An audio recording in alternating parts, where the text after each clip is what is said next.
Hey everyone, welcome back. Not getting Ludo notifications when it's your turn or for new events and tournaments. Here's exactly where to turn them back on. First, go to your iPhone settings, then scroll down to the list.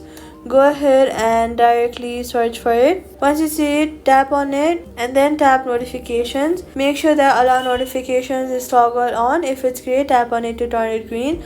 Check the alerts tile below and make sure that it is set to banners or alerts, not none, since none means nothing will appear on your screen even though notifications are technically allowed.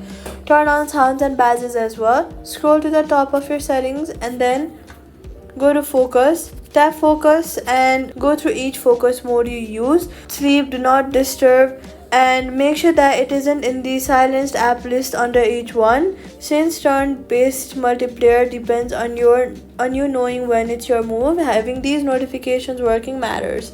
So all you've got to do is go to your settings, go to Ludo King, allow notifications on, style set to banners, focus mode checked, Ludo King alerts come through, and that's it. Subscribe.